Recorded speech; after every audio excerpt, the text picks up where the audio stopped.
I engaged in a conversation with him around reparations and why it's important to work to repair the harm that has been caused by the brutal legacy of slavery. The mayor gave the Pope a number of gifts, including a hat that says, "Immigrants make America greater." Might have to drop a dime on it. For sure. You know what I'm saying? You gotta stop it. I don't like that shit. For sure, bro. I don't like that shit.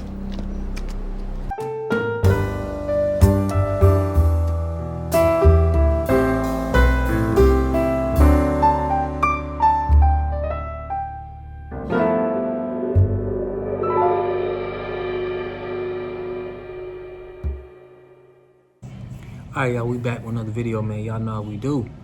Always pushing help, hoping to better understand the self. So in this video, y'all, we got Brandon Johnson is talking to the Pope about reparations. He's talking to him about assisting people, trying to help people across the globe. You would think this guy is, Brandon Johnson, was some kind of world leader or something.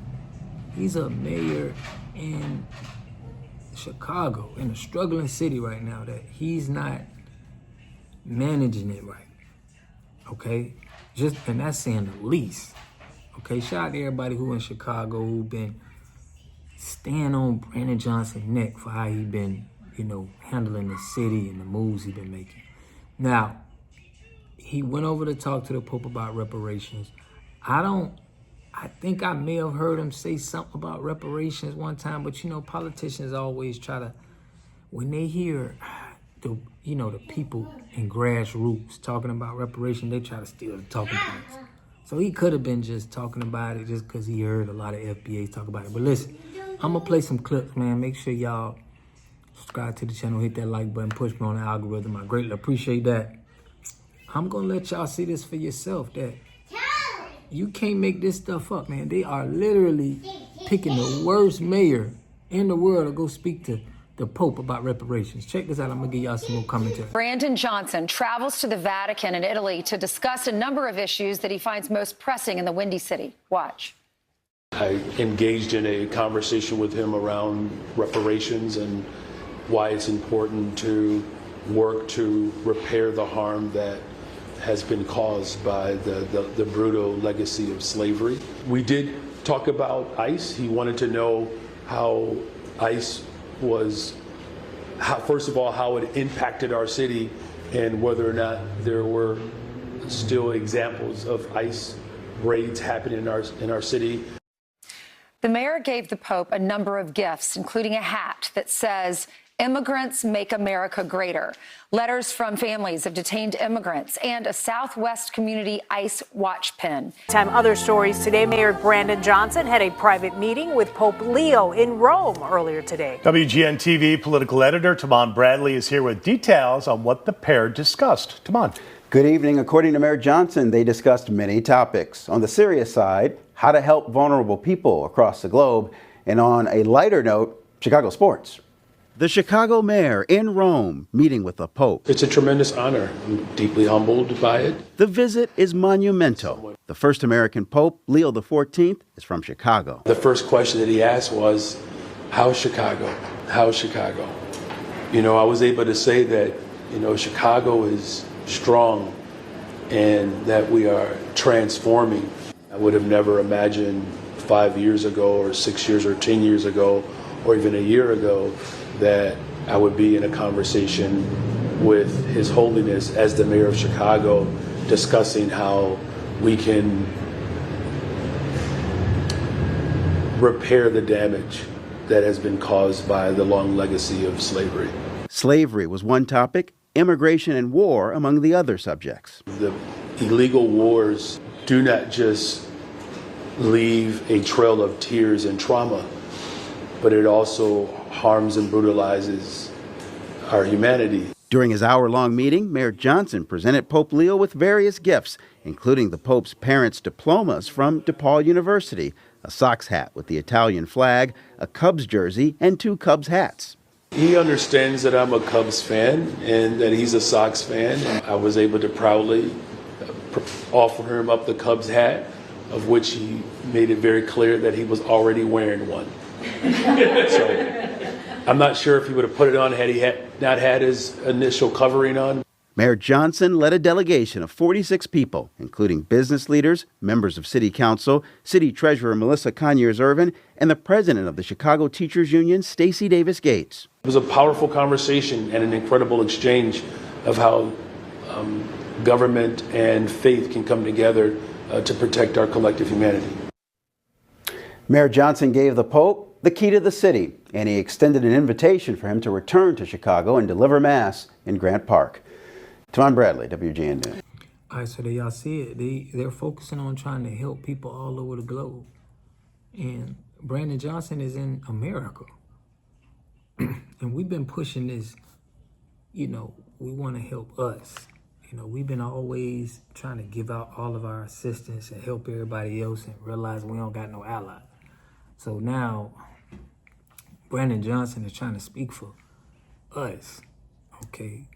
Black Americans and handling our business to the Pope is very disrespectful in my opinion. I want to know what y'all think, but to even say that, how could we help people across the globe? And you are a mayor of Chicago. You should be trying to focus on helping the people right there in Chicago. Am I tripping?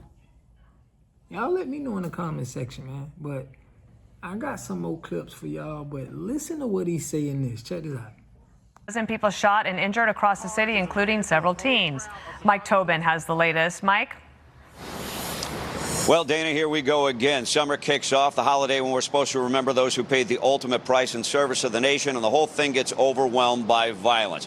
Early Sunday morning, another teen takeover a little west of the University of Illinois at Chicago. Chicago police showed up to disperse the crowd, and they were rammed by a car. 5 officers were transported to local hospitals. Each officer survived. Now, police say the driver is 18-year-old Rashad Johnson. He had a weapon with him. He's facing multiple felony charges, including attempted murder, and he's expected in court today. That takeover, just one of many across the city. In the Little Village neighborhood, officers heard gunfire, responded, and found 14 shot. The youngest, 14 years old. The gunman fled the scene. Chicago Mayor Brandon Johnson went back to a familiar message and said parents need to know where their kids are at 1:30 in the morning.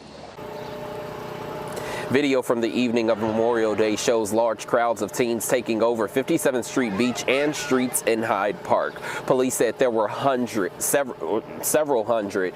The rowdy crowd is seen fighting, dancing on top of squad cars, and throwing objects at officers as police tried to clear the area. Chicago police say 53 people were arrested and 9 weapons, including guns, knives, tasers, and bear mace, were recovered. About half of those charged were minors for things like weapons charges, reckless conduct, and failing to disperse. Police are also still searching for the gunman who shot and injured an 18-year-old and 2 19-year-olds just hours after the crowd moved into Hyde Park later that night, just blocks away.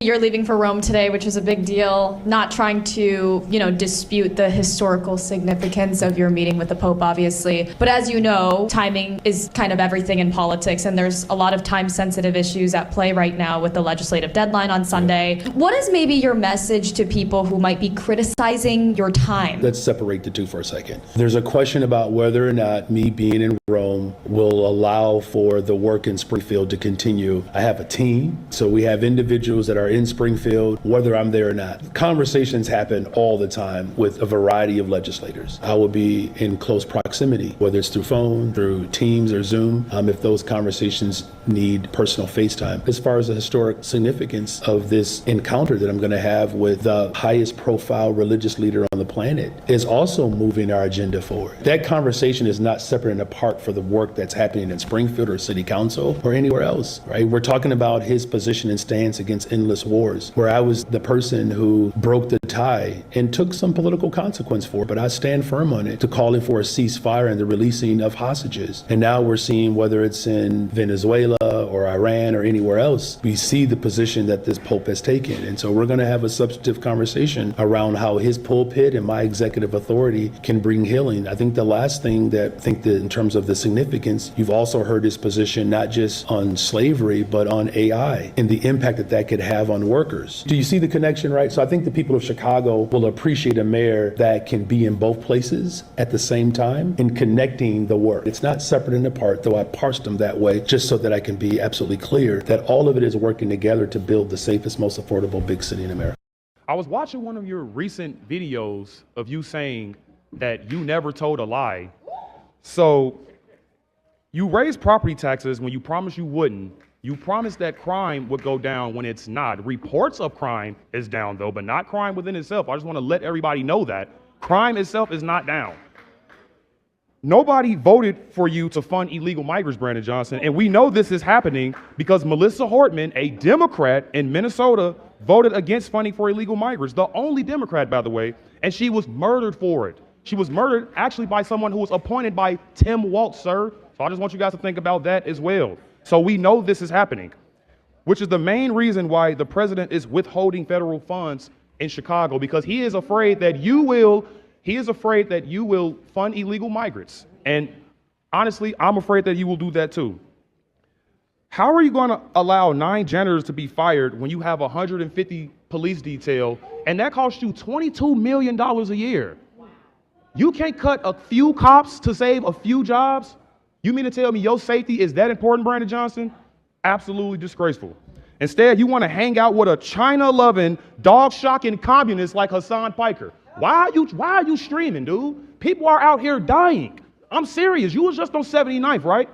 You saw 24 shots get let off. People are dying out here. You don't got time to stream. Do you understand that? And I'm being serious, dude. Absolutely disgraceful. You want to defund the police, and your executive order means nothing. You cannot hold federal agents accountable, bro. It's called supremacy clause. That means federal law is the highest law of the land, okay? The executive order that you signed, that was a waste of time and ink, if I'm being honest with you. So we are American patriots. We are Chicago patriots. How many people have to die because of your poor leadership? Watchdogs has recently found that we are actually $41.1 billion in debt. It's not even 1.5. So where is all the money going, Mr. Brandon Johnson? We want to know that. And I know it's Black History Month, ladies and gentlemen, but Brandon Johnson, you got to stop being racist, dude. Like, this is a problem, man. Everybody is people. We all shed red blood. I understand that, you know, tribalism is a thing and stuff like that, but we are all the same in the eyes of God, Brandon Johnson. Stop being racist. It doesn't look good for you, okay? All right, so y'all, the city of Chicago just had these teen takeovers, and now y'all look, I've been covering the Democratic Party, the Congressional Black Caucus, and I think that when they have these black mayors and these black politicians, it's definitely for them to get everybody to vote Democrat. Because that's the only, you know, we see a few Republicans, but I think them little hats really use black people to be over these black cities, and they so much crime. That means the system is working because a lot of people going to prison, and that's the goal. So I don't think Brandon Johnson is I don't think he got the people back, and I don't think the people got his back, but I keep seeing him. I think this is to validate him. I don't know why would a American mayor be going to speak to, you know, I understand they saying the Pope from Chicago originally, which that's a whole nother story, but yeah, I ain't liking what Brandon Johnson doing and how they use our black faces in high places. Okay, we are investigating now. Anytime we see our face in a high place, we already know something ain't right, and it's messed up to think like that. Cause I'm the type of person I always give my people the benefit of the doubt. But now I understand when we talking about politics and we talking about money, reparations, and it gets real grimy. It's getting real grimy, but we're gonna keep pushing on our reparation claim. We're gonna keep pushing on standing on business. But I really want to know what y'all think about this Pope stuff, because it seems very strange that, you know, he's traveling the world. He went to Italy. It was some videos of him just traveling around over there. Like, literally, this man is probably, I would say he's one of the worst mayors as far as a public opinion and, you know, how people talk about him. He's one of the worst right now. And the city is definitely one of the worst. And like y'all said, I believe it's because of the Democrat Party. The Democrats seem like with that 94 crime bill, they love to put people in prison. So it's like for us, they'd rather see us in prison, okay, than, you know, trying to give us reparations. Reparations is gonna get us out of prison. So, crazy world we live in, y'all. I'm gonna be going live a little later tonight, y'all, than usual. All right.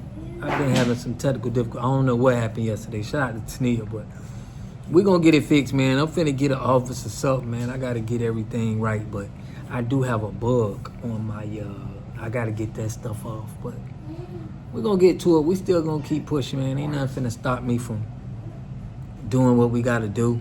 But I appreciate and love everybody who support the channel. Shabazz, my boy Fresh always, all of the mods, man, been holding me down.